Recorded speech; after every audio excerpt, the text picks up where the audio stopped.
Well, listen, I was saying I just am feeling a real urgency for prayer right now. Of course, we can pray for anything, but I was thinking of a few things just to remind us of before we go to prayer.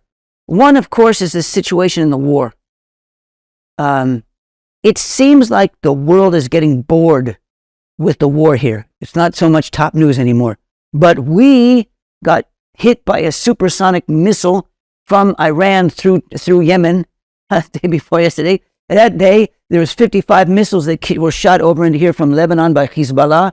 And the day before that, another 50, 60. And there's fighting going on in Gaza. There's fighting going on in Syria. There's fighting going on in Judah and Samaria, the West Bank.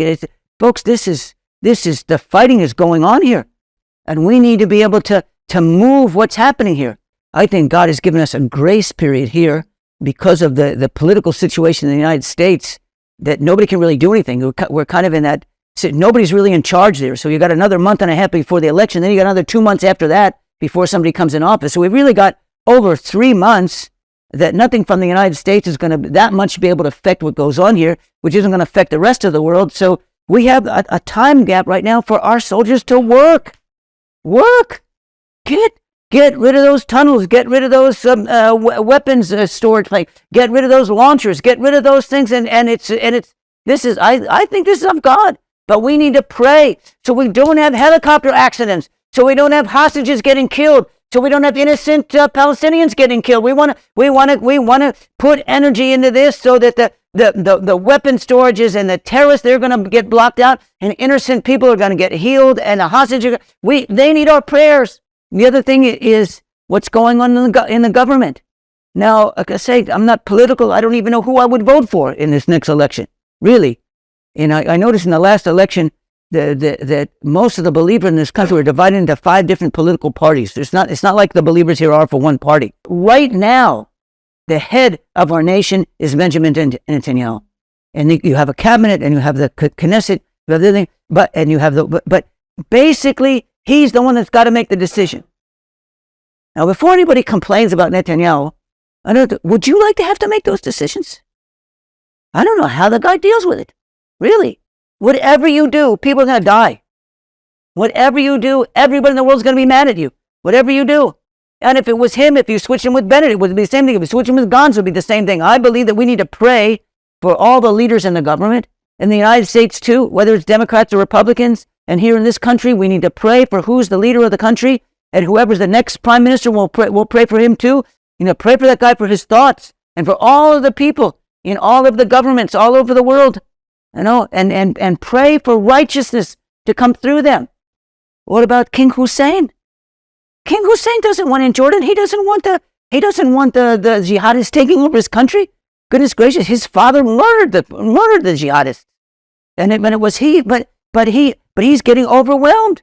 We need to pray for this guy. What about Assisi? Assisi is a Muslim, and he doesn't love us, Israel particularly, but he's not a jihadist. I mean, pray for this guy. What is he going to do with the Muslim Brotherhood? We need to pray for the people. There are people in everywhere. We need to pray. That's the second thing. A third thing we need to pray is for our young people. I've been praying for a certain person. I'm not going to say his name. He's this close to dying. I could say the name and you would know who he was, but I'm purposely not going to say that. He's been in Murdam, V'munsham, on a respirator and Murdam, in a coma for 10 days already. And we need to pray. We need to pray. And I realize that it's not just for him, it's for all of our young people. The young people today have been slaughtered spiritually. It's been horrible, folks. This is a matter of life and death for our young people. We need to pray this urgently. And the last thing I want us to pray for is the praying church. Some of you know that I particularly have been involved in a process of helping to bring some order and reconciliation and righteousness to what happened at IHOP in Kansas City this past year. And we're helping to, and I don't have a position on this. I'm going in totally neutral because I'm here to facilitate. We're facilitating a healing process.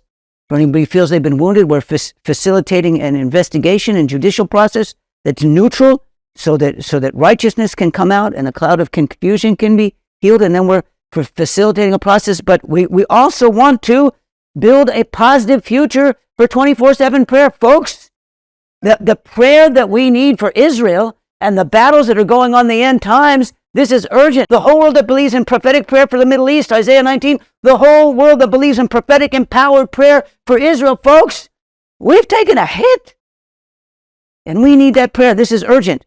We could add a lot of things, but I mention those so you can feel how urgent these things are.